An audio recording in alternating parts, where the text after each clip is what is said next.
fermentation, movies and inebriation with films and fermentation, comedy mixed with taste elevation. Films and fermentation with Leo, Catman and Mike.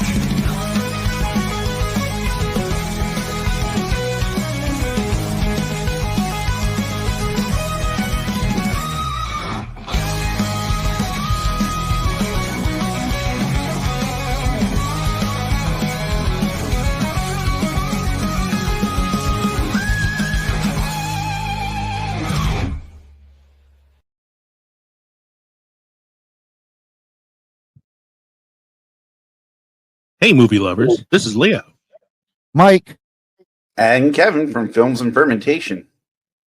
If you love comedy, movies, and a good drink in hand, then you need to check out the Pod Nation Media Network. it's home to a variety of amazing podcasts covering everything from pulp culture to history and, of course, movies like ours. And the best part, Pod Nation Media Network is featured on Roku, so you can stream your favorite podcasts anytime. Alongside Films and Fermentation, you'll find other fantastic shows like the KJ&A podcast, The Undiscovered Entrepreneur, Real Sharks, and so many more. So grab a drink, press play, and join the fun with Pod Nation Media Network. Because everything's better with a little comedy, movies, and booze. Learn more by going to linktree.com/podnationpods.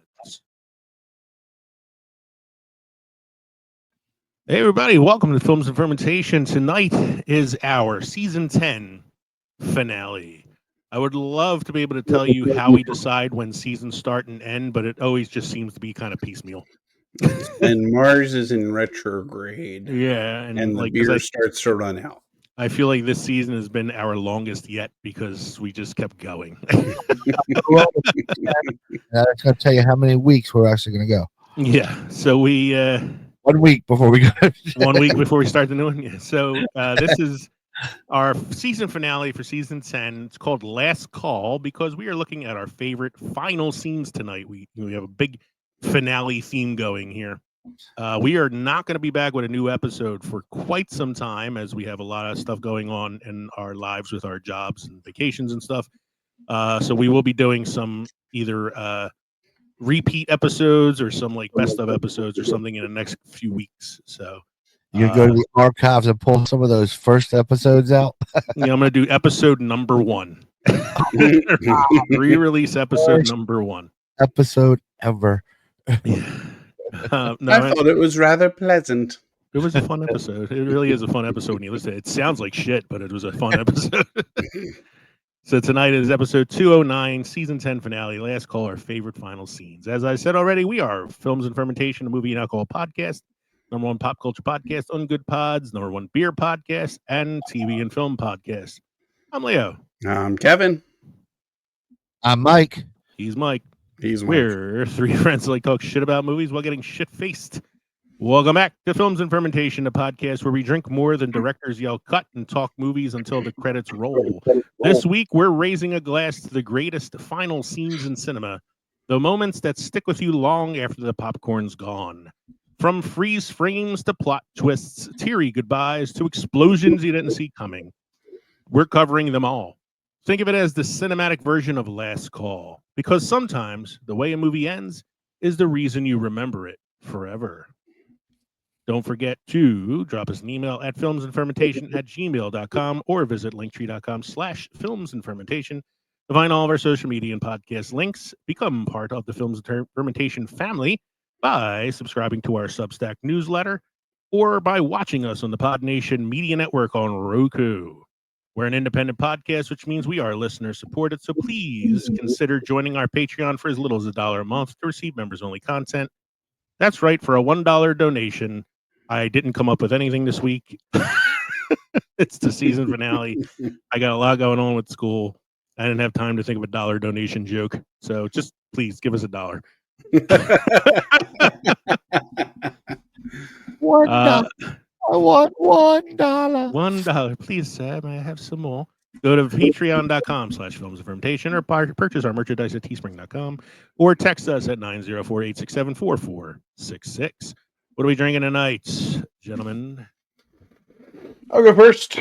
Mhm. I had to crawl into the back of my fridge and, adjust things to find some of these lovelies. I think they may have been sitting for 2 years, at least a year. This is from summer, I'm guessing. Just In in summer. I should probably clean off the top too before I drink it. Well, it's alcohol; it kind of cleans itself. This is a High Noon Sun Sips. It's the only drink that vodka soda. sterilizes itself while you drink it. I've never had these vodka sodas or these vodka drinks. he had a vodka drink. He had a whiskey drink. That's right. I have a alcohol by volume. bunch of those in my fridge, and I think you may have them in your fridge because Katie may have brought them over in the summertime. So, And they're not from this year. They've been sitting in there since at least last year. it's They may have possible she brought them over last summer too, Oh, okay. because we have a bunch of those in our fridge. Oh, God, there is some stuff in Alcohol here. Anyway, itself. as I go through that, I'm going to have one of the last remaining two Southern Tier Caramel Cookie Bar Chocolate Bar Imperial Stouts. Lee, I think you had this a couple Yes. episodes ago. I did. 10% alcohol by volume. I think I want to save the last one for a fire pit. Yeah. Have that caramelizer and sweeten it up a little bit because I'm sure it's very bland. Mhm. As Southern Tier beers typically are. They never taste the way they describe them. I need to go take some meds because my blood sugar just spiked listening to that. And Speaking of that, getting the fridge out, cleaning out the fridge to get ready for all the autumnal fall beers, which I really like. so Mike, what are you drinking to sterilize your mouth tonight? I sterilized my mouth with a mouth apparently. I have a Cape May White Belgian style wheat ale brewed with coriander and orange peel. See, there's a mouth on there. Nice. Yeah. Cape May Brewing. Yep. I, like Kevin, had to crawl into the back of the fridge to clean it out a little bit. It's the season finale. It's the end of our 10th season, so it's time to, It's make the some end room. of summer. End of summer. Make some room in the fridge for some new drinks. So I just grabbed what were some older ones that I know have been in there for a little while. I think this one was from Christmas. It's the Holy Donut Imperial Stout with donuts, dark chocolate, and peppermint flavor. Dark chocolate peppermint from Lone Pine Brewery. It is. Where is the thing? I'm not sure what the APV. Oh, here it is. It is 9% alcohol by volume. So I picked a good That one. was one I with got tonight. you. Yeah. That was one of the And holiday pack. and when I get through that one, because 9%'s not enough, I got another cannoli, like I drank last week, cannoli cream ale, which is that one is. I'm already losing my ability to see. That one is on here somewhere. I thought 7% alcohol by volume. So All getting right. a little lighter on the second drink. Yeah, because you have to work tomorrow, right? I'm working from home tomorrow, so I should be okay. Oi. I'm working. I have an appointment in the morning, get my car serviced, and then it actually is you may work from home day. Like all the teachers are kind of working from home, so we start Tuesday. we are off tomorrow. I kind of wish I don't wish to be in the building, obviously, but I didn't get much done today, so I'm going to be rushing around next week before students come in. When I say I am working from home, Mike, I am working from home. I have a lot that I have to do in preparation for next week, so it is an actual work day for me. It's not. I'm not going to be sitting home relaxing. Speaking of homework, let's see what Mike's homework it was this week. This week in film history with Mike.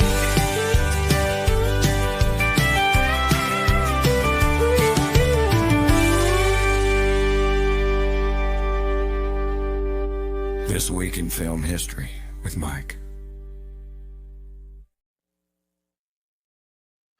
1946 film noir The Killers premieres, directed by Robert Soydmach, starring Burt Lancaster and Ava Gardner, based on a story by Ernest Hemingway. I'm wondering if this is one that Cthulhu Jack is a fan of, because he's a big 1940s film noir fan and reviews them a lot on his channel. I've not seen it because it's an older film. So 1951, the film American in Paris, with music by George Gershwin, directed by Vincente Minnelli. That's what it looks like. Vicente Minnelli. Vicini. Yeah, that's all E's and I's to me. Starring Gene Kelly and Leslie Caron, premieres in London, Academy Award Best Picture 1952. I have seen this. It's a musical. I've seen a lot of musicals. So Gene Kelly. Yeah, Gene Kelly. He's probably Is dancing. this the one where he tap dances with Jerry from Tom and Jerry? This one, American Yeah. in Paris. It might be. I don't know. Like they all kind of blend together after a while. I have definitely seen the next one. 1953 romantic comedy film Roman Holiday, starring Audrey Hepburn, Gregory Peck, and Eddie Albert, is released. Audrey Hepburn's very first movie won the Academy Award for Best Actress for her first film. Interesting. It was all downhill from there. Yeah, sure. Did nothing else with her career. No. Nope. She gave him all to her sister. Next film I saw in the theater, and I was a little disappointed by it. I'll tell you why after you read it. We got a big jump now. A lot didn't happen in like 50 years. Hollywood just took off after Roman Holiday. 2004 Hong Kong martial arts film Hero, starring Jet Li, opens in the U.S. and becomes the first Chinese language film to go to #1 in the U.S. box office. So this was like after Crouching Tiger, Hidden Dragon, which was like a phenom and a major success for Chinese cinema in America. And this was like the follow-up to that. And I remember seeing a commercial and thinking, oh, this looks amazing. And I went to see it in the theater. It's a beautiful movie to look at. Like very colorful, really cool action sequences, but I didn't like the story as much as I did Crouching Tiger. And so it was a lot of like history that I wasn't familiar with in China that kind of made it hard to follow. So You're the reason why Jet Li had to be in the Expendables. I am the reason Jet Li had to be in Expendables. Next one, sir. In 2008, Slumdog Millionaire, based on the novel Q&A by Victus Swarmpup. You had trouble with the Italian names. I would really love hearing you read the Indian. Directed by Danny Boyle and starring Deva Patel, premieres at the Telluride Film Festival Best Picture 2009. Yes. This is a big deal when this movie came out. It would have won the best Oscar and all that. It's an okay movie. I don't know if it was the best picture that year. It kind of like follows the Who Wants to Be a Millionaire in India story, right? Yeah. It's like a love story, but that's like at the center of it is the Slumdog, is the Millionaire show. Danny Boyle is the director of 28 Days Later and Sunshine and a bunch of other like really cool action movies that I like. And he won Best Director for this that year. I was kind of happy to see that. Next one, sir. 2009, the Walt Disney Company announces it will acquire Marvel Entertainment for $4.24 billion. And absolutely everything was positive after that. I'm sure they made their money. Wait a second. I was going to ask Mike whether or not this is a good move or a bad move. I think it's a better move than people think it is, because up to that point, the Marvel movies really kind of sucked. Yeah. Yeah, a few hits out there, but a lot by Fox really blew. I think it was a double-edged sword. They got the money and the resources to be able to make, better movies, or maybe not better movies, but like better special effects with higher budgets and bigger names. But they also had to like cave to the executives on a lot of things. Well, Fox and Sony also have that kind of money. They they just wait till the last. Well, Sony doesn't anymore, but Fox would wait till the last freaking minute when they're about to lose their licenses to it. Yeah. They throw a movie out there. Yeah, and I think it's the same problem with the Star Wars merger too. Was it just became oversaturated after a while? There's so many shows and movies, and like, do you have to watch a show to watch this movie? And what is it? How does it tie in? And it just got too much. And they really put a lot of on the backs of the heads of the department, Kevin Feige and who's the one for Star Wars? Favreau and Favreau, yeah. Favreau, but I was thinking the Star other Wars was Filoni. Filoni, that's Dave it. Filoni, You know, that's like they put so much on their shoulders, and it's good that they're such massive fans of the franchise that they can kind of weave stories together. But I don't know. I wouldn't want all that responsibility. The bigger problem is with comic book movies is they're trying to do. I think they're just trying to do a lot. Most comic book fans follow one or two, maybe three different comics. They don't get everything. Yeah. So now you're doing Captain America, you're doing Iron Man, you're doing the Avengers, you're doing this one, that's like five different comics now that people need to try to follow. Yeah. In movie form. That's why I like the James Gunn films, is because he does a good job at taking like Z tier heroes and making them fun and popular. Polka Dot Man. Polka Dot Man, yeah. Next one, sir. 2012 Argo, directed by some guy named Ben Affleck, and starring the same guy named Ben Affleck. Bryan Cranston and John Goodman, premieres at the Telluride Film Festival Best Picture 2013. I like this movie. Not a bad movie. I mean, it says it's based on a true story, but like all Hollywood true stories, it's very loosely based on a true story. There was something that happened in history that was similar to that. Yeah. Same thing in the next one too, which is a good movie, but I cannot watch it again ever. It is a watch once and you're good kind of movie. 2013, 12 Years a Slave, based on the memoirs by Solomon Northup, directed by Steve McQueen and starring Chiwetel Ejiofor. Thank you. Fassbender and Benedict Cumberbatch, premieres at the Telluride Film Festival Best Picture 2014. Also, Best Supporting Actress for Lupita Nyong'o. It is excellent movie. Really, really hard to watch more than once. Next one, sir. 2013, actor Gary Sinise is named as an honorary Marine by the Commandant of the Marine Corps. Wow, I did not know that. I didn't know that you could do that. I mean, I get it. He has done so much for veterans and military families and stuff. I just didn't know that you could be an honorary member of the armed forces. Well, technically, the commander-in-chief is, an honorary too. Well, yeah. I was actually more just like, I didn't know that Gary Sinise got that honor. That's the fact that was kind of cool. And ever since God, was it Saving Private? No, not Saving Private Ryan. Forrest Gump. Forrest Gump. Yeah, he went like big time into philanthropy and charitable organizations for vets.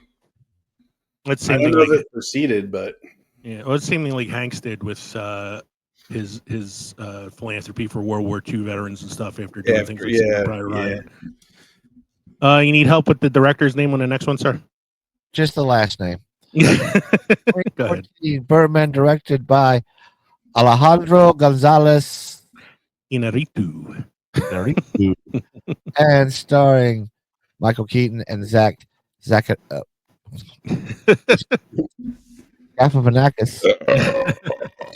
Premieres at the Venice Film Festival Best Picture 2015. It's a good movie. Great performance from Michael Keaton in it. He lost the Oscar for Best Actor that year to Sean Penn for Milk. Another good performance, but I feel like Keaton really deserved it for this. Ed Norton and what's her face? Why can't I think of her name now? Jesus, I'm really losing it, man. Emma Stone and Ed Norton are in this as well. Ed Norton to me steals the movie. He is amazing in this film. I've never seen it. Is it a dark comedy? It is a dark It's kind of a right? dark comedy. Keaton plays this actor who was known for these superhero films called The Birdman. And late in his career, after he's kind of like washed up and all, he tries to reinvent himself as a Broadway actor by starring and directing in this like really complicated play. And the whole movie is like they're getting ready for opening night. And the film is shot in one take from beginning to end. Like the whole movie is one take. Oh boy. But was it legitimately done in one take, or was it? I think there's CGI one take. I think there's like actual like cuts here and there, but they're so subtle that it just looks like one full take. It's done really well. I do remember seeing a video clip of somebody pointing out the man disconnecting the wires as Michael Keaton comes down and descends onto the street, and somebody passes behind him, and you can see really quickly the hand movement towards his back. Yeah. I mean, I'm sure there has to be some cut somewhere because you can't just film without making mistakes, you know. Yeah. But the way it is filmed, it's pretty ingenious. Like it looks like it's all done in one take. It looks like there was that TV series on Netflix called Adolescent. Every episode, and there was like that TV show was so good. And those were all one take. Man, Yes. Every episode is impressive. Every episode was one take. That show was so brutal, but so good. Such a good show. All right. So moving on to some beer news tonight.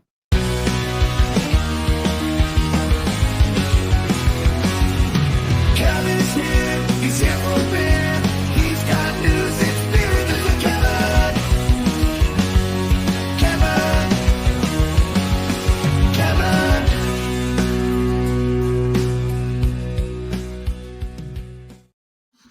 Here's another thing Gen Z screwed up. Yeah, real quick, Kev.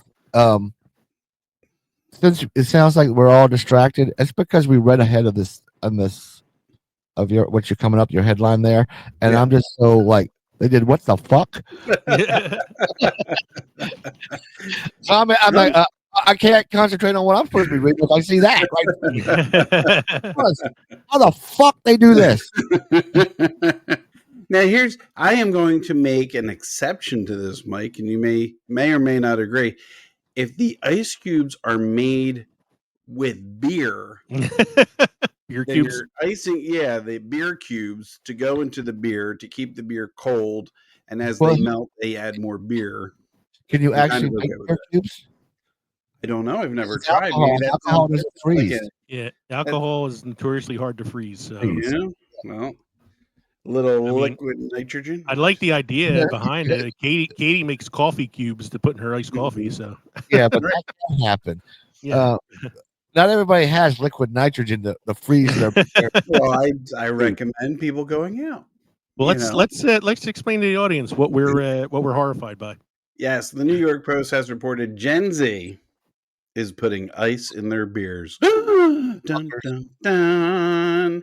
And some brewheads are actually defending it. It's the most refreshing way, they say. Seasoned beer drinkers may had a frosty reception to the Hail Ale trend, but open-minded imbibers are cool with iced brews. Gen Z has seemingly cornered the market on oddball food trends, from dry yogurt to ketchup-slathered Kit Kat bars. Oh my God, I'm going to vomit during this. Now culinary quirky Zoomers are dividing social media users with other gastronomic taboos, putting ice in beer to create an extra cold one. A quick TikTok search pulls up dozens of videos of Epicurean experimenters serving everything from Michelob Ultra to Modelo on the rocks. The most refreshing way to drink a beer, TikTok user Isabella Eats gushes, and the caption is to one of her viral cold one tutorials. And at the food influencer tosses a few cubes in a chilada, a Mexican cocktail of lager and lime juice that's served in a glass with a salted ringed rim. That might actually count. I don't know. No, In fact, LG Electronics surveyed 2,000 Brits on their drinking habits, finding that nearly 1 in 3 aged 18 to 35 copped to putting their pints on ice, the Daily Mail reported. Meanwhile, 20% of respondents under 35 said that they found the idea of adding ice to beer and wine refreshing. Okay, I've added ice to wine. I have added ice to wine. Yeah. Now, if I want ice with my beer, I do like I did here. I have, this cup that Mike gave me that keeps my beer cool. Mm-hmm. And then the second beer that I have is sitting over here in a red Solo cup that has ice cubes in it. So I'm resting the beer on the ice cubes. Or you put it in a frosted mug. Yes, to my keep it father. I mean, it's one of the best. I mean, now I'm keeping pens in this one, but my father would take a mug, put it in the freezer, and then when he would have a beer, it would go into a frosted mug, a cold beer in a frosted mug. Exactly. You know what it is? Is these kids today, Gen X, Gen Zers, just want some watered down damn beer. Yeah. That's what happens when. This is why non-alcoholic beers are on the rise. You're right. They don't want the true potency of the ABV. Just drink a Bud Light. That's right. Meanwhile, 20% of respondents under 35 said that they found the idea of adding ice to beer. And I'm sorry. The so-called Epicurean Ice Age received the cold shoulder from many brew buffs, while others defended the practice, noting that it's not an uncommon cocktail in warmer climates such as Costa Rica and Vietnam, according to some TikTok users. No ice, please, said one naysayer under the aforementioned iced chilada video, while another wrote, put glass in the freezer, then you don't need ice. There you go, Mike. Smart person. Please don't put ice in beer, pleaded another hophead under the video about a waitress who served a man the so-called Hail Ale at a golf club. These seem to be a lot of just the reactions. It's stupid. The ice melts so quick and you're just drinking water, exclaimed one critic under a video of a Zoomer enjoying a glaciated libation in Thailand. Coincidentally, despite the popularity, many still frown upon the practice, which is considered tab brew in most beer consuming meccas from Germany to the U.S. The same survey found that 44% of respondents labeled people who frost their lager uneducated Philistines. These unnatural ices are so stigmatizing that 1 of 10 respondents said they avoided asking for ice in their wine or beer over fear of being judged. Meanwhile, 22% lie to their friends about the cube lar cutting agent while you got to lie about it. You're doing it. secretly spiking their ale. Nonetheless, many gourmets defend the practice. Practitioners on TikTok pointed out that icing a beer was the modus operandi in Thailand and other Southeast Asian nations. I love the random use of the word Philistine as well. Even Michelin-starred New York City chef Davis Chang endorsed the unconventional ingredient in both beer and wine. Never heard of him. He's not been Never heard of him. In 2023 episode of Eponemius podcast, Mamofuku. This story is going off the rails. Yeah. Called Ice Booze delicious and said that only one reason to refrain is due to the culinary snobbery. Drink it as a beverage, not as a cultural artifact, the chef declared. So, I don't know. I'm going to avoid putting ice in my beers. Yeah. Who needs a water down there? If you want persistent head, yes. Yeah. Barnyard funk, yes. Yes. Ice cubes, nay. Cube brews, nay. If you want to put an ice cube in your beer, just go freeze those plastic cubes. That way you won't water it down. Okay. That's a good point, too. Yeah. I haven't been to a concert lately, but I know that you don't go to a concert and throw anything at the performers. Country singer ends concert early after fans throw beer at stage during Oklahoma performance. Braxton Keith abruptly ended his Ardmore, Oklahoma show due to unruly audience behavior.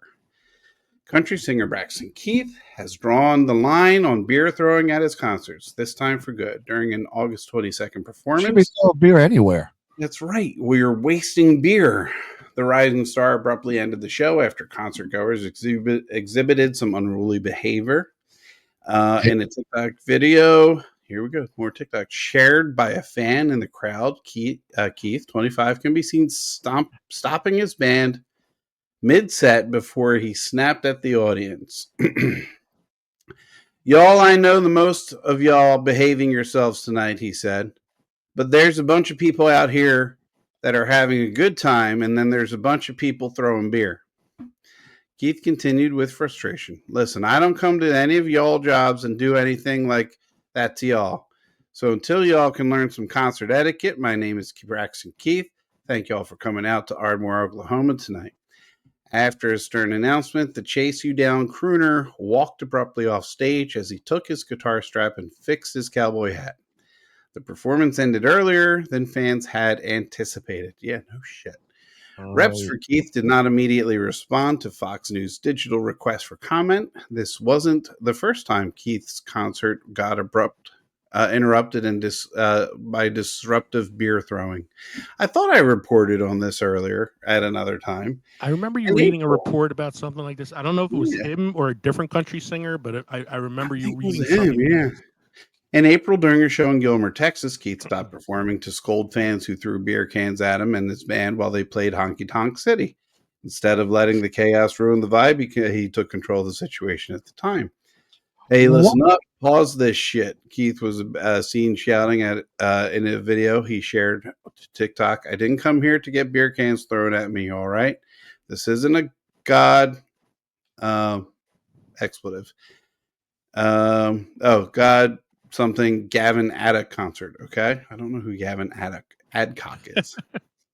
Keith referred to his fellow country artist who's known for throwing drinks at his concerts. Don't be throwing fucking beers out here. Yeah, He continued to yell at his friends as he stopped at his fans as he stopped his performance. I mean, these concerts aren't cheap. Mm-mm. Those beers aren't cheap. No. So why are you selling them? That doesn't make any sense to me. It doesn't make any sense to me either. These people in the front are getting wet up here, and it's going to piss them off, and it's going to piss me off. The singer confronted the crowd and pointed out a young fan who was attending her first country show. This little girl right here has never been to a country concert before, and it's her first damn time, okay? We're going to have a good show for her, okay? The audience was heard cheering in the background after Keith's announcement. So, I don't blame him.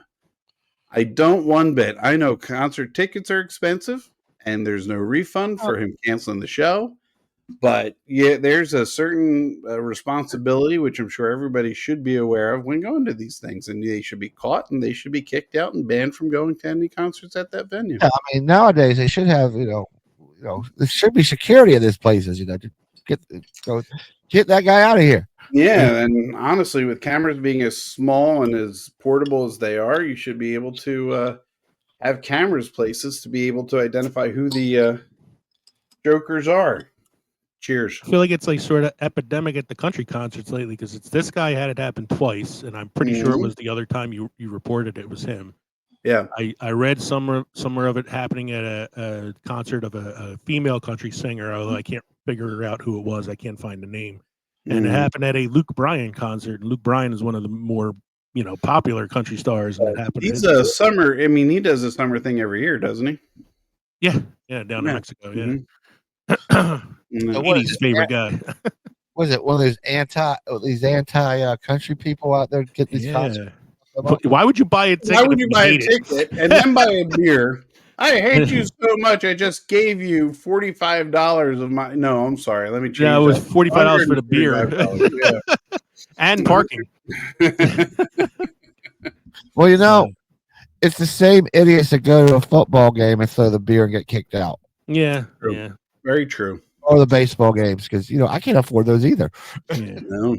I saw the trailer for the show you're talking about in your next one here, and it looks really good.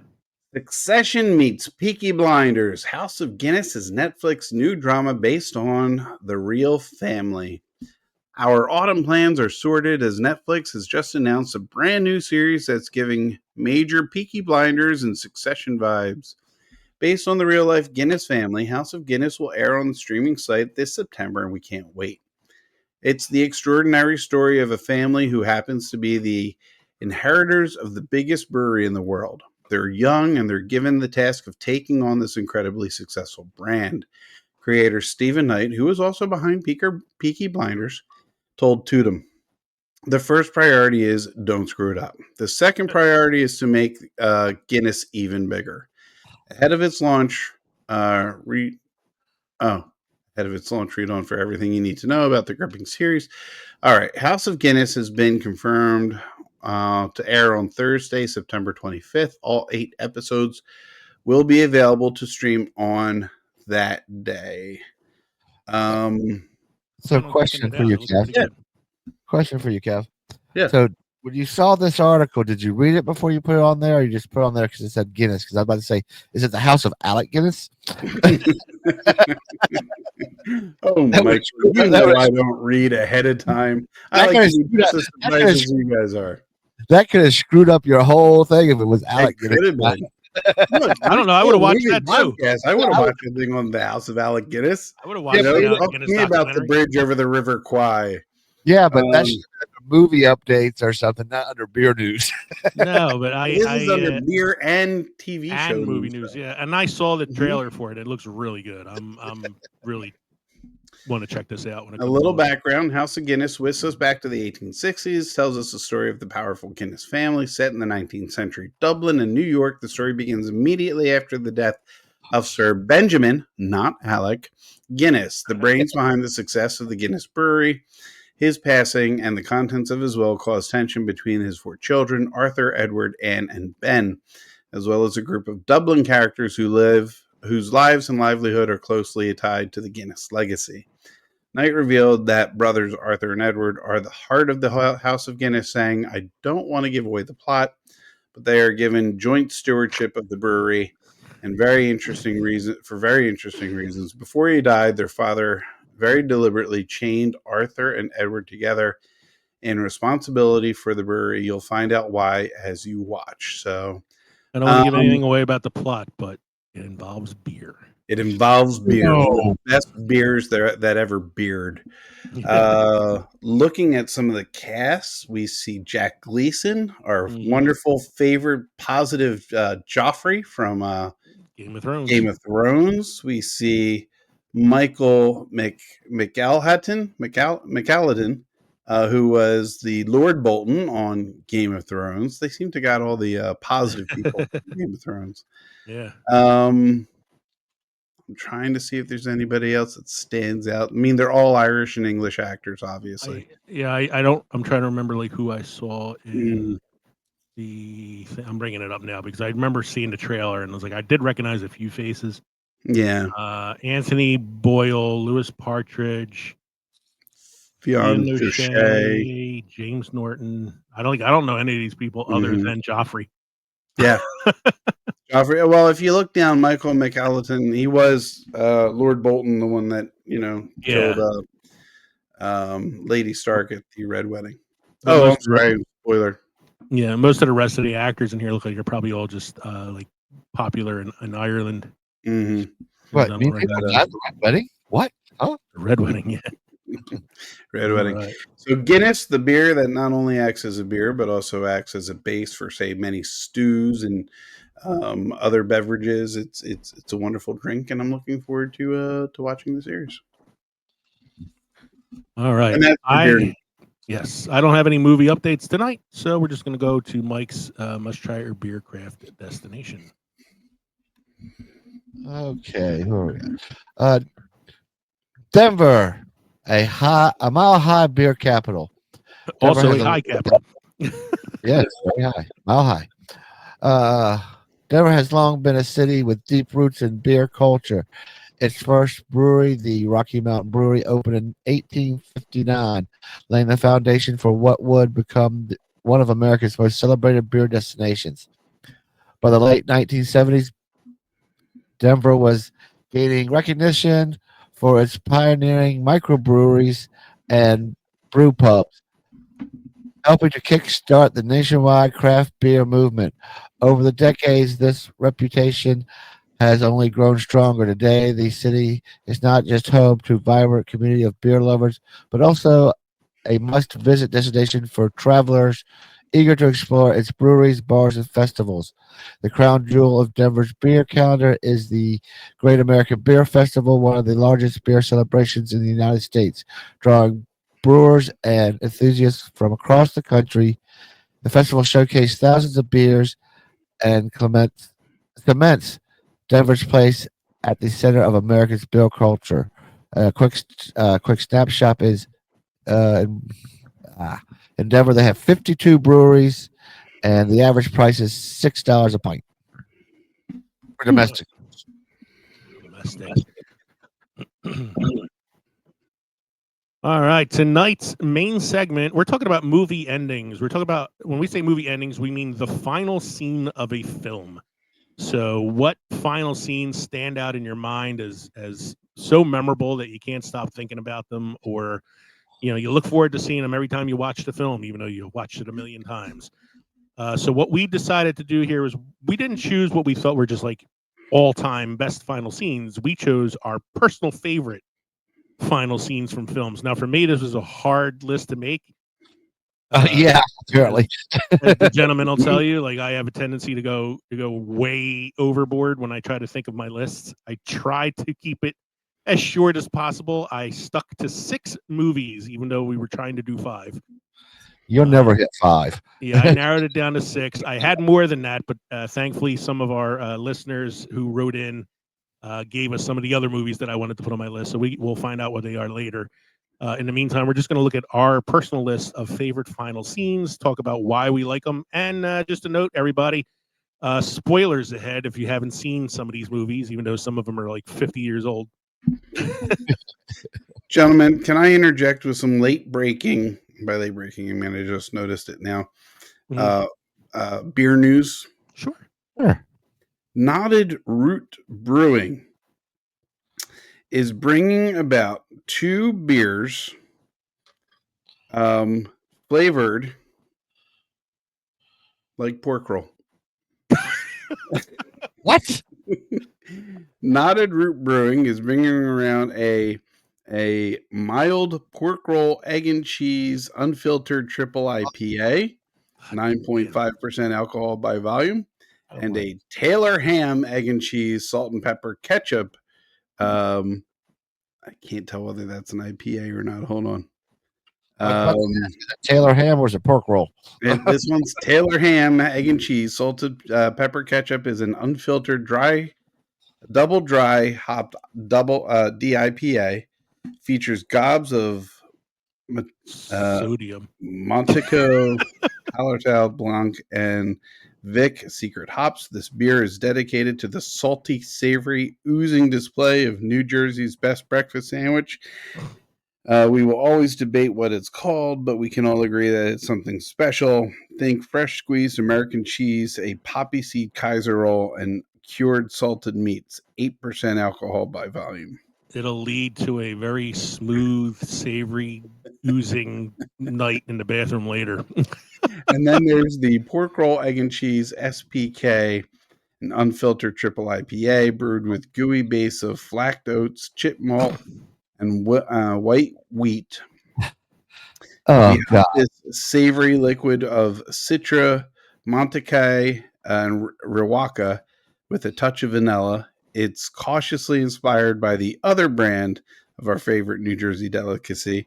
We grew up with Taylor ham, but there's no denying this is pork roll. Think Trenton tomato pie, Donkey's Place. Oh, I've had Donkey's recently. It's very good. And savory breakfast sandwich, 9.5% alcohol by volume. So, gentlemen, on our break until the next season, I think I have a mission.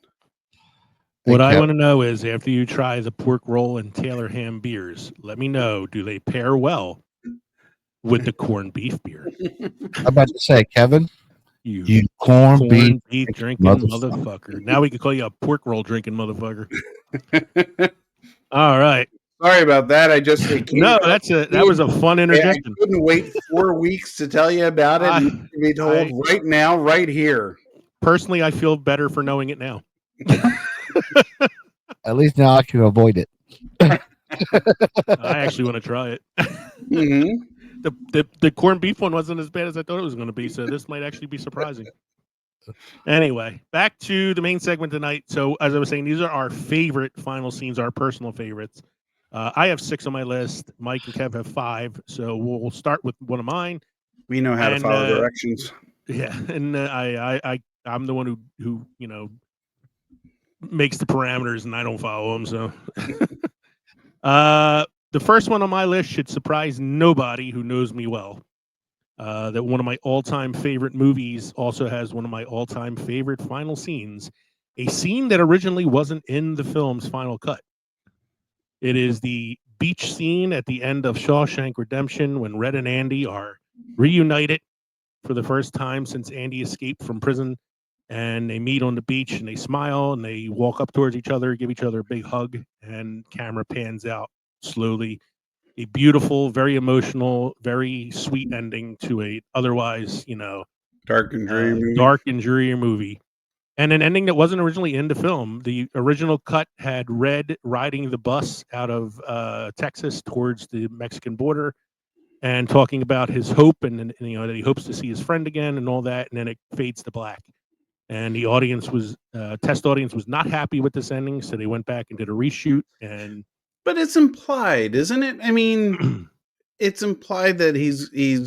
I mean, you hope. I mean, Yeah. is that it? Is that the thing? Is that they needed the confirmation that he could find his friend? Yeah, it's Or the is thing it is like just- the whole movie was about not giving up hope, and so for having it end with him on the bus saying "I hope I see my friend again" Mhm. really ties in with the theme of the film. But yeah, test audiences wanted that confirmation that he found Andy. Like it was so much about their friendship, that platonic love story, that they wanted that happy ending. And I like it either way. Like I think it would have been great with both endings. I like the sweet ending with them seeing each other on the beach because it's like such a wonderful moment, as you said, after all that sorrow and like darkness.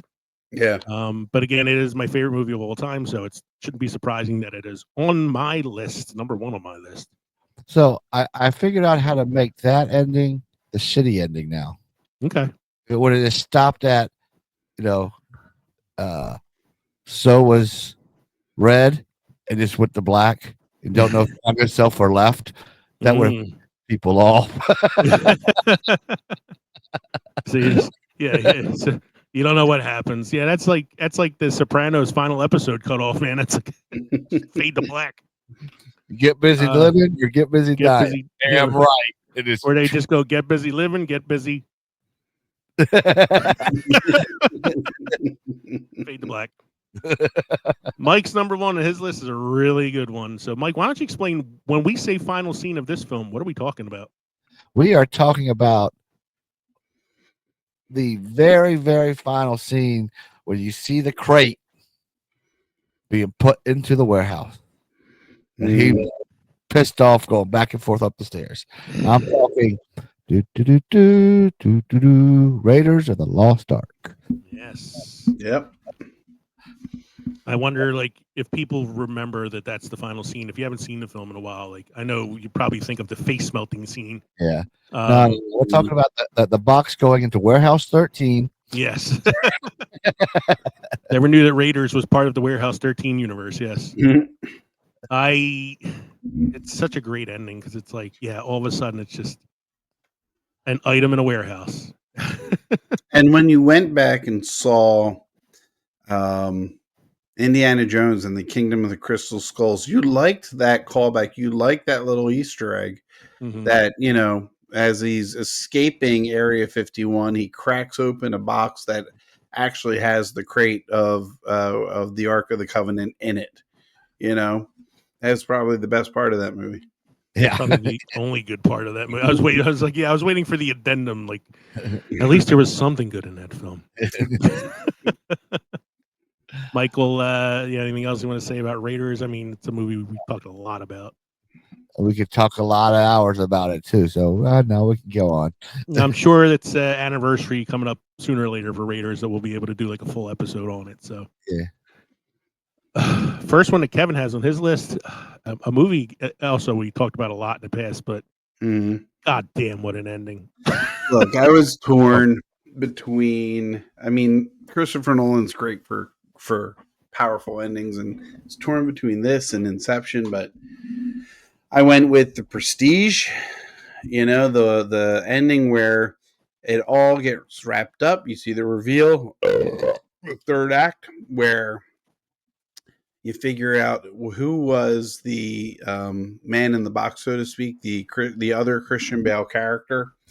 How did the amazing Danton, yeah, Danton, Yeah. I want to say, performing these, things where he gets teleported somewhere else, and what happens, and it you think of it, and it's like crazy, as he has to explain that somebody has to die every night that he performs this show. Somebody has to die, and it's the person that goes into the machine is always the one that gets dropped into the water chamber, which a great throwback to the beginning of the film where his wife actually ends up dying in a Chinese water torture device, and that's how he's been killing everybody to be able to perform what happens. So All his clones. all of his clones, right? Send in the clown. Yeah, it was such a mind fuck of an ending when first time I saw it. Yeah. It's like it's you don't get a great shot. It's as the fire grows, you see all these faces of clones who have drowned. Mm. And I like the ending of Inception, Mhm. but it's such an ambiguous ending. It It's is. like an argumentative ending that I really think, like, if you're going to choose between the two, Prestige has Yeah, the better ending. the better, more clear ending. Yeah. Yeah, very memorable. Mhm. All right.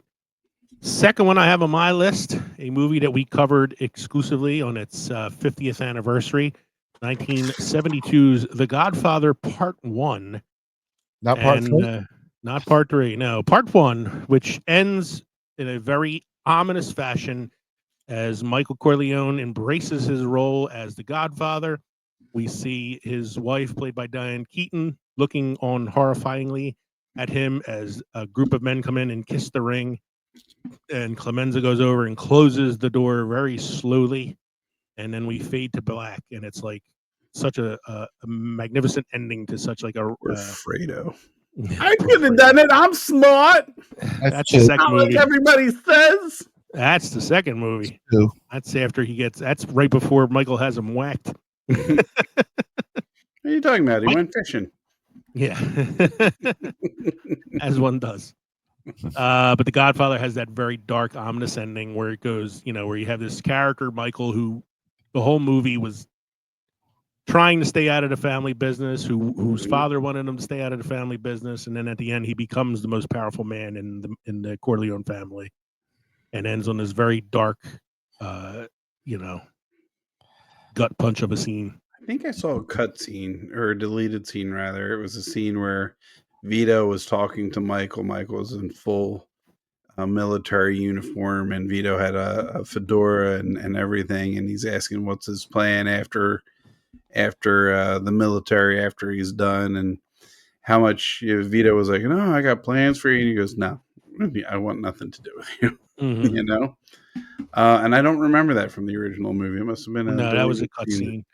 It was No. either a deleted scene or it was one of those scenes that they included when they did that Godfather Saga Mhm. TV edit, where it was like the whole first They two did films it in chronological chronologically. order. Yeah, Yeah. it might have been part of that. But yeah, Godfather. If you've never seen The Godfather, check it out. It's a good movie. Mhm. It's okay. Yeah. Talk about iconic endings. Number 2 on Mike's list has another one of those great endings. Where we're going, we don't need roads. Back to the Future. Yeah. And that was the ending. They Yeah, go, that was the ending. Yeah, the Yeah. car flies. Yeah. I mean, I loved the movie to begin with the first time I saw it, but when that car took off and started flying, I was in. You were ready for the second one to come out right then. Yeah, I wanted the second movie right then. And you know what? You got to wonder how far. I mean, it ended with to be continued, so they obviously knew that they were going to go on. But like, how far did they plan?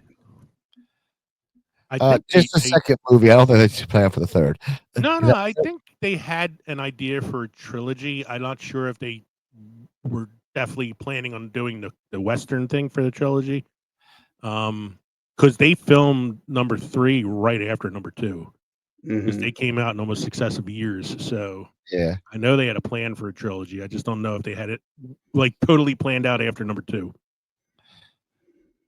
Not that saying 3 was that bad, but it just didn't seem to gel. I didn't like too much the first time I saw it. It's kind of grown on me over the years. But yeah, it's still nothing compares to that first one. And that No. ending, even if they didn't have a movie after that, ending it like that still made me happy. Yes. Like even if there was never a sequel to it, I would have been happy with the where we're going. We don't need roads ending. Just lets you think about it afterwards. Oh God, Kevin's second one. Well, you guys were talking about the previous film. I was looking for pictures I can show, and I couldn't find a censored one. No. I couldn't find a censored one. I'm like, I'm not putting a dick on the screen. Well, if you can, I will for you. Put it away, Mike. Put it away. So, Kev, why don't you talk about the Okay. dick in This it? is a very popular box office, hit. No, Yeah, it was no, it wasn't. 1983's Sleepaway Camp, a American slasher film written and directed by Robert Hiltzik and starring Mike Kellen, Catherine Cammey, and Paul D'Angelo with others. The basis of this is a man and his boyfriend take the guy's name's John. Take John's children on a boating trip in 1975. Okay, the boat capsizes. John, children try to swim to shore, and a reckless motorboater hits them, and John and one of the kids are killed. Right? The daughter. Yes, no. Well, Yeah, the daughter's killed but because then no. the mother raises the boy as a Okay, girl, but and you that's just why. you just ruined the reveal, man. Hey, Oh, man. all right, so let me skip to the end. Anyway, 8 years later, Angela, the surviving child, which apparently isn't the surviving child, is traumatized and lives with her eccentric aunt. Wait, I found a censored photo. I'm gonna download it real quick, and then I'll Okay. show it when you get done explaining. Angela's introverted. She has trouble. They decided to put her into a camp where she's kind of bullied, and at this camp, she is mysterious things are going on. People are dying in rather gruesome ways. And at the very end of this movie, Very gruesome. A motorboat is not gruesome enough, huh? no. But I'm talking people getting like nail guns through the eyes and shit like that. Yeah, this is a slasher film. Yeah. Someone trapped him in a public toilet with a beehive, exploiting his allergy. That's one way of dying, Mm. I'm trying to think of others. Meg, somebody else is fatally impaled in the shower. So there's a bunch of like other horrific deaths in this. But anyway, at the end, camp counselors Ronnie and Susie discover Angela, naked Angela, humming and clutching a hunting knife alongside Paul, who is another camp counselor, his severed head. And they are shocked to realize that Angela is actually Peter, the child that they thought was dead instead. Angela was raised or Peter was raised as a girl, as Angela. Because So they knew that Peter was a boy because they saw Peter's Peter. They saw Peter's Peter. Anyway, the aunt that had custody of the child who lived raised Peter as a girl because she had always wanted a girl. And Peter was mentally affected by witnessing his father's death, and so the nude, blood-covered Peter stands over the mortified Susie and stands before this horrified Susie and Ronnie, hissing and growling. So it is a horrifying final moment, and I know that they had to put the face of the actress. They got a mask, a realistic mask, and put it on the face of the boy. and put it on for that scene. Yeah, this one right here. Look at that face, though. Look at how creepy. Look at how it is Yeah. a very, very creepy final scene. the If creepy you've never final seen scene. we spent Severed head. way more time talking about this movie than we have some of the prestigious films on our list. Yeah. Well, that's because this one's very not known so well. You know, Yeah, no, I want to lesser watch. known films need a lot more explanation. So one that of the people are lesser like, known I slasher want to flicks. see Sleepaway Camp. I'm going to go to the Blockbuster Mhm. and rent it right now. I'm going to go to West Coast Video and look for it on You should have kept that one for our next recording. Films that time forgot. Let's see if I know Jack would have got that one. Jack probably worked on that film. It's one of the lesser known like slasher films of the 80s, but it does have a pretty heavy cult following. Like it's well known. If you're a horror aficionado, you know Sleepaway Camp. which I am. It's as you we we all know know. you love those violent films. Right. More gore is my motto. You like gore and dicks. Especially gory dicks. My next film, speaking of gory dicks, is an M. Night Shyamalan film. It's his first film. It's a wonderful film that didn't lead to any other crap from him afterwards. The Sixth Sense with Bruce Willis and Haley Joel Osment, where we find out that Bruce Willis has been dun dun dun dead all along. It was such a great reveal seeing this in the theater for the first time. Yeah, Would you say, Mike? dead people. That's one of the great reveals. Yeah. It's such a great reveal, such a great twist ending. Yeah. It's And then to Right. figure out that the color red played an important part of all those instances where Mhm. you look back and it's like, oh yeah, And it's funny. It's like I think Shyamalan became, like he was so like everyone made such a big deal about the twist in this film that he felt like he had to have one in all of his films. And I wonder how much better some of his movies would have been if he wasn't trying so hard to get a twist ending out of it. Because the twist in this is amazing, but it even on rewatch, like you start noticing those little subtle things and looking for like the color red in scenes. And Or would it been better if some of what his later movies came out before this? Would the twist endings be better? I don't know if this would have been as big a box office hit as it was if we had seen some of the if I saw The Happening first, I definitely wouldn't want to go see The Sixth Sense. But even like The Village. Yeah, but like The Village had such a forced twist ending. I remember liking it when I first watched it, and then after I watched it a few times, I was like, man, there's a lot of holes in this film. Yeah, if it would have came out first, it might have been. yeah. I don't know. It could have been the lead up to the better movie. Yeah. But I think this is the best of all the films he's ever made. So. Oh, by far. Mhm. Mike, the next one on your list Has three endings. has three endings. Ooh, and as we all know, communism is just It's a just red. a Red herring. It's Clue. God, I love those endings. He did a recast of Clue way back, so you can check out our previous recast episode. Fire, flames on the side of my face. Burning, burning. There are three endings. There are three endings. Yes, there is. In one, Scarlet is the villain, and the other, Peacock is the villain. And then the third ending, which we all know is the real ending. They all did it. Butler. Oh. Which, sir, is your favorite of the three endings since you put this on your list? I like the last. The FBI comes in and I'm going to go home and sleep with my wife. Yeah, it's such a great ending. And I prefer the full ending as well. It's funny because the ending was a red herring because when the movie first came out, depending on the theater you went to see it in, you got one of the three endings. It wasn't until it was released on video that all three endings were available to the viewing public. Man, that would have to screw you up if your friend went and saw one and you saw the Yeah. I love the ending. It was this. No, the ending was this. And you just argue the whole time. I think the idea was to try to get people to see it multiple times because of that, but the problem was Mhm. that it ended up being a bomb. It wasn't even like a box office hit.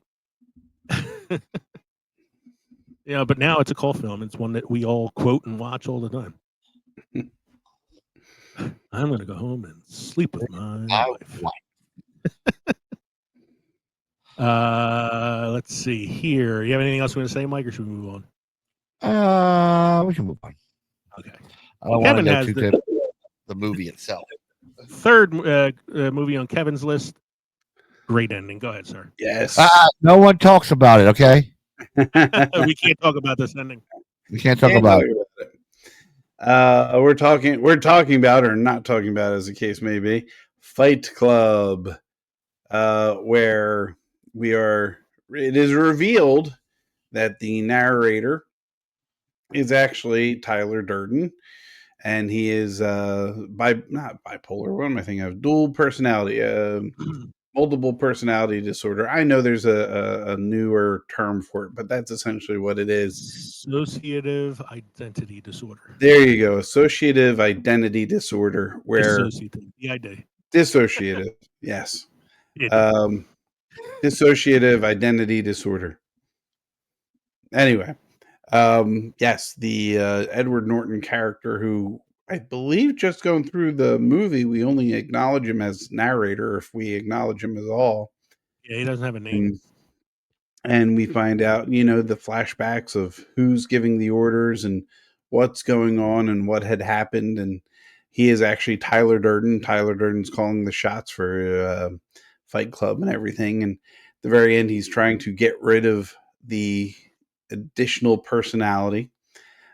Takes a revolver, sticks it in his mouth, pulls the trigger. Doesn't kill him, but it does seem to kill the additional personality in him and Helena Bonham Carter, who is, why can't I think, Marla? Marla, yeah. Marla, watch as the destruction of the Fight Club happens. All the credit card companies, everybody goes back to zero, the bank loans and everything else. You see all these buildings crumble around them as bombs were set off in their basements. We don't talk about Durden. No. Yes, he's known as the narrator in the film, unlike Meatloaf's character, who in death gets a name, Robert Paulson. Robert Tolson. I am Robert Tolson.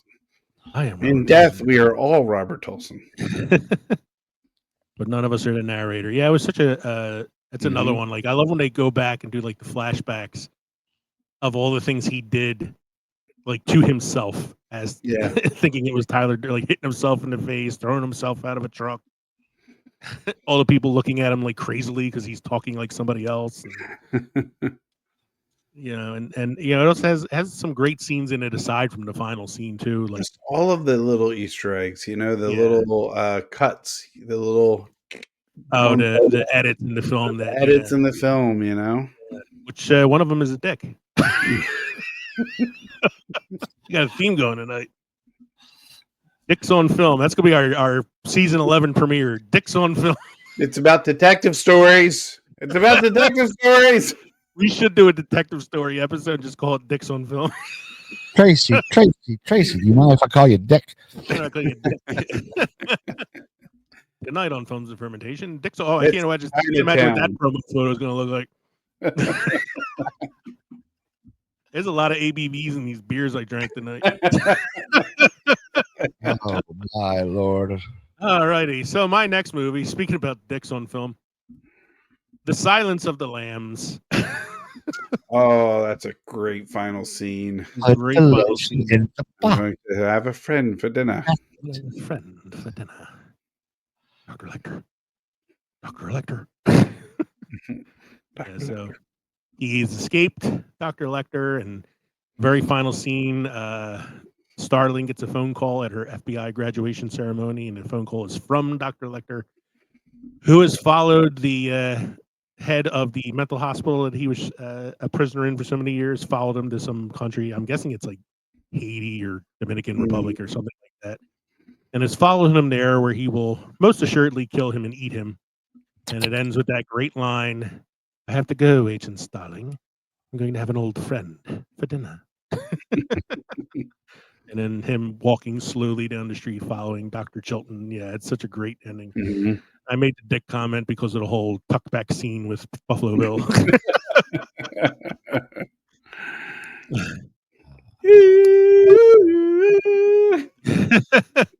Hard fuck me. Hard fuck me hard. And that very popular dog that got into a lot of movies. Yeah. Kevin sent me a thing with the dog from Silence of the Lambs was in like 8 movies. Yeah, it was in And Pee it was like Wee's Big had a steady Adventure. career. It So we're was like, we in, gotta do Batman a Returns. career episode on Precious. Animals in films. She was in the Burbs. She was It was in the I just- Burbs. Yeah. had to step up, man. Go from Burbs to the Silence of the Lambs. Oh man. Speaking of endings, I wish I had on my list. Mike's number 4 is awesome. The problem with Santa Monica is all the goddamn vampires. Lost Boys. Lost Boys. The look that the grandpa gets from everybody else is like, why didn't you fucking tell us to begin with? It's such an amazingly filmed scene too, because like he says that and it cuts to the family with this look on their face, and he's closing the refrigerator door, and it's like as he closes it, the light goes across their faces and then shadow, and then it fades to black, and it's like such a great final shot. But that is talk about a twist ending. Yeah. Like, that's a twist done right, man, where it's like whole time they're trying to like hide the fact, and then the grandfather comes home and saves them, and you realize that he knew all this time that there were vampires in San Bernardino. It's such a great scene. Great scene. Oh man, I was so jealous when I saw this on your list. I was like, "Fuck, this should have been one of my 30." Yeah. But Hey, alas, Jeff, he doesn't need us. He'll just do all the list himself. yeah, I could have did this as a solo episode on those couple weeks that were off. I love how number 4 on Kevin's list is a movie he's never seen. What are you talking about? Of course I've seen this movie. Pretty sure in the past you've told me you haven't. I had. It came on. It was on HBO Max or HBO, I believe, or it was on Prime. I was able to put it on. The only downside was I fell asleep for the middle. But I saw the beginning. Don't I you saw the end. Don't know- you teach film appreciation? I do teach film appreciation. That's I appreciate would this. love to know the reaction of your students to this movie. This movie is why for this particular unit, I either put on It's a Wonderful Life or I put on The Wizard of Oz. I could not get my students to watch this movie and pay attention to it. I like I said, I fell asleep through the middle. I'm referring to Citizen Kane. This is how you do it. You go watch this movie. There will be a test. It will be 90% of your grade for the year. All you got to do is say, you got to watch this movie. I'm only going to ask one question, but that question is worth 100 points. And then at the end, you go, who's Rosebud? I haven't seen the movie, and I know who Rosebud is. I watched Animaniacs. Oh, I watched Animaniacs too. Yeah. I know who Rosebud is. The story of the It's Charles Kane, Foster right? Kane. Charles Yes. Foster Kane, Who is and how he dies in the beginning of the movie in his large mansion, which is in disrepair, and you see a snow globe fall out of his hand and crack and break, and the last known words were Rosebud. Mhm. And throughout the movie are reporters going around trying to distinguish what is Rosebud. Why did he say it? What's the significance of it? And you go through the whole life of this character who gets into the newspaper industry, politics, becomes extremely powerful. And at the very end, you realize that Rosebud, and no one ever figures out what Rosebud is, but we, the viewers, see a sled off to the side, which has the name Rosebud either engraved on the front or painted on the front. And we remember this from his childhood. This was the scene where his parents really sell him, don't they? They sell Charles Kane to some wealthy who's He, what's like, it, and he he leaves basically, like, sled and the father tells him, like, "You need to grow up." He's still a kid, but he tells him, like, "You need to grow up," and, like, puts him into, like, an apprenticeship early in his life. okay. And the apprenticeship is, kinda like he's basically like lost Use the childhood. word. Yeah, It's yeah. lost childhood, and that sled represented the childhood that he lost. Hmm. For mine, it would be the Millennium Falcon. You see, I never got that particular vehicle for my Star Wars action figures growing up. And though I wanted it, the story goes that my parents had all these Star Wars things in the shopping cart from either Kitty City or Toys R Us. I can't recall. My father came by and said, "No, you're overwhelming him with toys from Star Wars. We got to get him something different, something else," and puts down the Millennium Falcon. And I never got one. We're learning a lot about Kevin's psyche here between not getting the Millennium Falcon for Christmas and Heather Graham standing up at the prom. We we're learning a lot here about We are. Kevin's just, what is it? Just But to make up for it, I will say I did get not just Ecto 1, but I also got the Firehouse for the the Ghostbusters toys that I had. So, I was never allowed to play with the slime. it could have been worse. It could have been the big vehicle for the GoBots. Ooh. not going to go bust. No. You want those large vehicles from G.I. Joe, like the aircraft carrier and Cobra's, command center. Yeah, we're gonna go with childhood. I asked for Transformers. I got GoBots. Okay. All right, you had the worst childhood. I was a poor black man. Poor I black was boy. a in the poor South. black boy. What? Oh, man, let's move on. Let's move on. So my number 5 is, again, one of the best twist endings to a movie ever. It's The Usual Suspects, where you find out the villain they've been looking for the whole time, Kaiser Soze, has been in their grasp all this time, and he's been telling stories, making up lies to cover his tracks, and the lies were coming off this information that was on the wall right behind the detective the whole time. And Kev, I was trying to find a thing I sent you recently. Didn't I send you something where it was like, It was the Princess Bride. it was the Princess Bride? What it was. I can't remember what it was. Grandfather Yeah. was telling the story, and all the characters and everything that happened was based off of things that were in Fred Savage's bedroom. Yeah.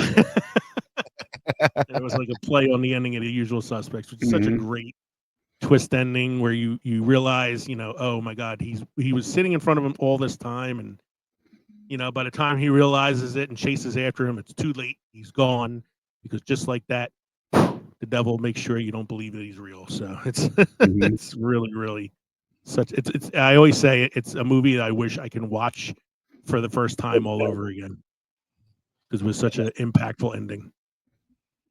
Speaking of impactful endings, number 5 on Mike,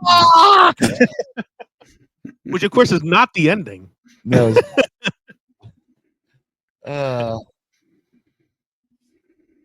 7.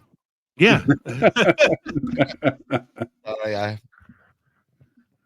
But what's in the box is not the end. No.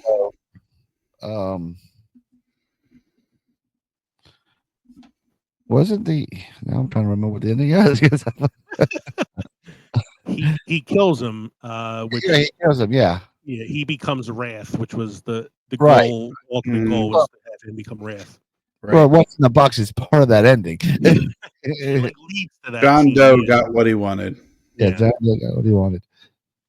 I mean, the real final ending of the scene is Brad Pitt in the back of the police car and Morgan Freeman talking to the captain, and yeah, but it's like it's all part of the same like scene. Right.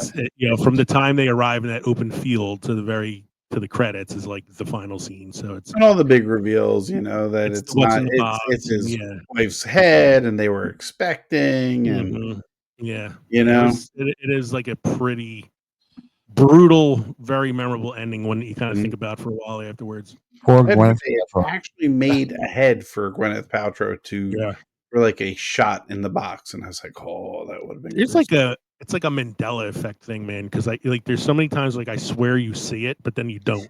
It's a flash of her face Mhm. from another part of the movie, but you're right. Yeah, It's but that idea, and they actually did make use of the head for the movie Contagion. they did. They used the did. fake head for the brain surgery scene Yeah. in the movie that made me afraid to touch doorknobs after I left the movie theater. So we've talked about Seven so much in the past. I don't think we need to really say any more. I want to talk about Kevin's fifth one because I love this movie, and another one I wish I'd put on my list, but I left it for others. You see, Yeah. it's all about boys dressing up like girls in my lists tonight. Yes, all about You did Tootsie? Didn't do Tootsie. Surprise ending in Tootsie. This is Some Like It Hot for our younger viewers who maybe don't watch the older movies. This was a movie starring Tony. Oh, come on, Tony Curtis. Yeah, Tony Curtis, Jack Lemmon, and Marilyn Monroe. And it was Tony Curtis's want or attraction towards the Marilyn Monroe character. They are jazz musicians who are on the run or being chased by, I want to say, mobsters. Pretty sure the it's mob. mobsters. Yeah. It's the mob. They're chasing after him, and they decide to go on into hiding by dressing up as women and being performers of this all women's like jazz band where Marilyn Monroe's a singer. And it's just the hilarity ensues, and the final reveal of that they are men to Marilyn Monroe. Jack Lemmon is it's the final scene. He is being driven in a motorboat, I guess, skiff, to with this captain, this older gentleman, and he's trying to explain to him, look, I can't be your wife, it's never going to work, we're two different people. And then he finally pulls off the wig and says, well, I'm a man. And the captain looks quickly over at him, and without changing his facial expression goes, well, nobody's perfect. Such a great ending, man. It's a great ending so much. Yeah, they forgot how good it was, and it was the inspiration for Bosom Buddies. It kind of was, yeah. Kind of, Yeah. I mean, it's another kinda, TV show that these kids don't know about. it's I'm an saying- inspiration for any like film, movie, or whatever, where like men dress as women to get away with shit. Tootsie. Even- Tootsie. yeah, or like Birdcage, like that's kind of has like sort of a similar theme. Like I love this movie though, man. This is such a iconic film. I thought about doing this in like a film that time forgot, but I felt like it would have been disrespectful to how good this film is to do it as a film that time forgot. Because if you're somebody who likes movies, you love Some Like It Hot. And this movie is not the movie with the famous subway scene. That's the 7-Year Itch. 7-Year Itch. Yeah. For But Marilyn Monroe does a very good job in this movie. No, it's a really good movie. It's really funny, and it kind of like stands up, even though it's from 1952 or whatever it is. Like it's still a really funny film. I just watched this maybe a year ago. I think I need to revisit it. I love Something Like Hot. Last movie on my list, so I have one more on mine because I couldn't help myself. I have Psycho, the original one, not the Vince Vaughn one, with Anthony Perkins, the classic from the 1960s, with a twist ending where you find out the killer is, Norman Bates all along. He dresses like his mother, talks like his mother when he kills people, but that's not the final scene. The final scene is, of course, him being arrested, sitting in the police station, not talking, but you hear his inner monologue, and the inner monologue is the voice of his mother, telling everybody in the audience as he looks at the camera, I will show them that I am harmless, as harmless as a little fly. And then you get that quick glimpse of like the skeleton on his face. Just such a great Alfred Hitchcock, a man that I adore, who never won any awards and should have won all of them. It's just such a great film.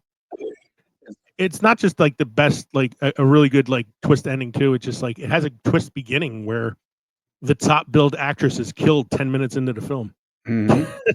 It's like it's such and Heish. You mean it's kind of like Game of Thrones, where the main stars, the known actors killed after the first season. Yeah, but at least Sean Bean got through 10 episodes before it happened. Janet Leigh got killed 10 minutes into the film. All right, so that was our favorite final scenes. We do have a list of some dishonorable mentions, shittiest final scenes of all time. None of us had it on our list, but we should have had it on one of our lists. Is the original Planet of the Apes ending, where you find out that Charlton Heston has been on Earth all along, that the apes had taken over. He realizes this when he sees the blown up Statue of Liberty on the beach, a scene that is lampooned in Spaceballs many years later. Mhm. But a shitty final scene would be Tim Burton's Planet of the Apes, which ends with this inexplicable scene where the monkey is Abe Lincoln. Yes, he crashes in Washington and right at the Lincoln Memorial. Yes. Did you say Abe Lincoln? No, I said Hey Blinken. Abe Lincoln. Of course. I said Ape Lincoln. He's Ape Lincoln. Mhm. And Marky Mark's like, hey there, Ape, what are you doing? Why are you trying to Hey, arrest Abe, me? how's your mother? Hey. Speaking of Mark Wahlberg, another movie with a shitty ending, The Happening. Mhm. You find out the trees did it. Hey Tree. Hey, tree, why are you trying to kill me, tree? Why are you trying to hurt me? He actually talks to a fucking tree in the movie, only to realize that the tree he's talking to is a plastic plant. Next one for shitty final scenes. Kevin's favorite actor, Nick Cage, in the Wicker Man reboot. Not the bees! I thought you were going to put The Rock on here. No, because that's in our shout outs. I have The Rise of Skywalker. Mm-hmm. I don't even remember what the final scene was. You can take your pick. Oh, the final scene is Ray! I'm Skywalker. Who? Yeah, because that's the first thing I do when I ask somebody their name. Who are you? I am Ray. Okay. Ray who? Skywalker. Skywalker. Lying bitch. Not to say that the other worst scene in that film is Palpatine returned somehow. He was cloned. I had a hard time narrowing this list down too. I could add a lot more, but I threw Super Mario Brothers from 1993 on there. God bless them. They acted like there was going to be a sequel in that final scene. Mario, Luigi, we have to go back. I need your help. And Bob Hoskins, who was drunk while filming the movie. Come on, think about it. All right. So I asked on social media for anybody out there who wanted to give us their thoughts for the best final scenes of all time. And I got a few shout outs here. I got Antonio Palacios on Facebook says, subjectively, his favorite final scene is from Bob Fosse's All That Jazz, but his favorite closing credit is Buckaroo Banzai. Yeah, that's a different episode. Closing credits scenes. It's also a ringtone on my phone. We have Sad Boy on Reddit who said Schindler's List. Great final scene. The final scene in that film is, of course, the cut to years later, the survivors of the list going to Oscar Schindler's grave and leaving stones on the grave and all that. Just the Man 75 on Threads gave us The Taking of Pelham 123 from 1974. Where the final scene in that film is the detective played by Walter Matthau thinks he found one of the perpetrators of the crime, and it kind of ends on an ambiguous note. Just a Man also gave us The Thing from 1982, John Carpenter's The Thing. Great final scene where that is a great final scene. That was on Leo's list. It was on my list. I took it off because Just a Man had it on his, and I figured, okay, at least they'll get a shout out. And then Dirty Harry from 1971 has great final scenes. Jay Mathis 80, who I believe goes by the name Jen Mathis, gave us Shawshank Redemption on Instagram. Good call. Miss Mathis, whoever you are. Some guy named Kevin Tustin on Facebook gave us The Rock with Nicolas Cage finding microfilm with evidence as to who killed JFK. Classic Nick Cage, he says. He's an ass. I mean, it is classy. Let's see what else we got here. We got let's see, anybody else do we have here? Oh yeah, I have more. Hold on. We got True Podcast on Reddit said obviously it's when Maroon 5 sings Memories with the montage of what happens while Tom Hardy looks at the statue in Venom 3, obviously. Obviously. I told him, thanks for submission. We're going to give you an honorable mention for that one. And then the last one I have here is Cinema on a Shelf, also on Reddit, says, man, what a question. Although I could start rambling on and on, I will shout out a final scene in a film that I recently watched for the first time. John Frankenheimer's The Train. It's a fantastic film starring Burt Lancaster about a train from occupied France during World War II that is carrying priceless paintings to Nazi Germany in the I days. don't want to do that one now. I'm a bitch. How much did I talk about a movie I didn't even put on my list last week? How much, Leo? How much did I talk about this movie and its final scene, and I didn't put it on my damn list? Leo, what movie am I talking about? I don't know. What are you talking about? Bullet Train. He's talking about The Train, not Bullet Train. What? No, I'm talking about Bullet Train. I know. You're talking about Bullet Train.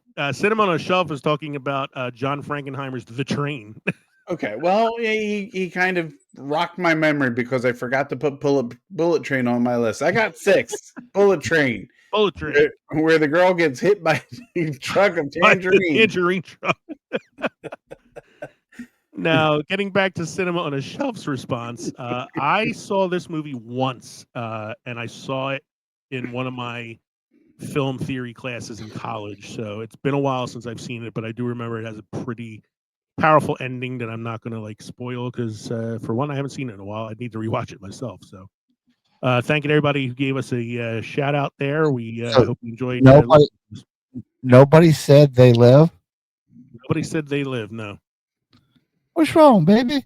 That's the thing. Is like we talked about this. Like I said, it's such a great final scene with him shooting the satellite and like revealing the aliens to everybody. But that's not the final scene. The final scene is some big booby blonde girl banging an alien dude, and she sees him and gets horrified. And he goes, "What's wrong, baby?"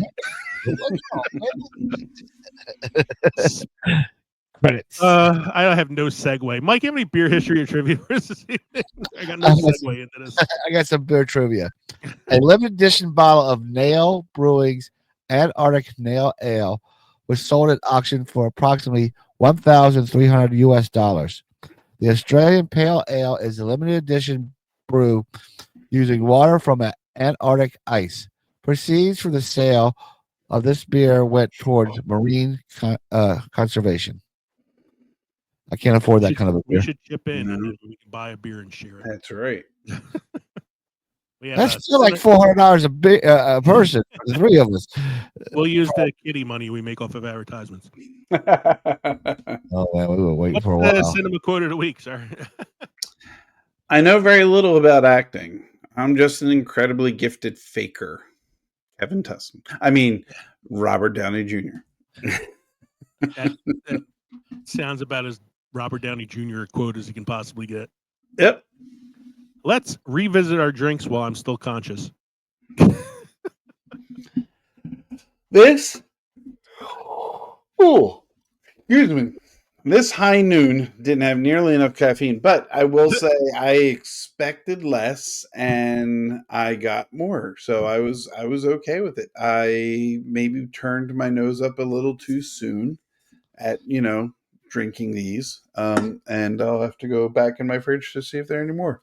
And this was just a delight. This Southern Tier caramel cookie beer was delicious, and I'm looking forward to a cool, crisp night where I can have a fire pit and possibly caramelize that stuff. Mike, the Cape May white Belgian style wheat ale. I like wheat ale. This is very good. And I consumed a combined 14% alcohol by volume. So I'm feeling it right now. I had the cannoli beer and the peppermint chocolate beer because I'm cleaning out the fridge. They were both good. and I'm very buzzed. So thank you for joining us tonight for episode 209, our season finale. Last call, favorite final scenes. We hope you enjoyed listening to this podcast as much as we enjoyed recording it for you. Don't forget, you can drop us an email at filmsoffermentation@gmail.com or visit linktree.com/filmsoffermentation. Find all of our social media podcast links. You can watch us on YouTube, you can watch us on Rumble, or you can watch us on the Pod Nation Media Network on Roku. You can subscribe to our Substack newsletter, follow us on Patreon, or text us at 904-867-4466. Don't forget to stop by the Crossroads between Pickled and Fermented for our season 11 premiere. Now, we are going to be taking a few weeks off. Kevin and I are starting school again since we are both teachers and we got a lot going on.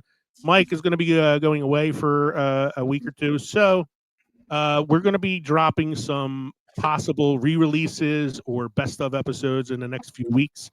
And our season 11 premiere, Films That Time Forgot Part 12, will be dropping on September 30th. So please wait around for us to start our next season and enjoy the other stuff that we're going to be dropping in the meantime. Once again, I'm Leo. I'm Kevin. I'm Mike. This has been the Films and Fermentation Podcast. Cheers, everybody. Cheers.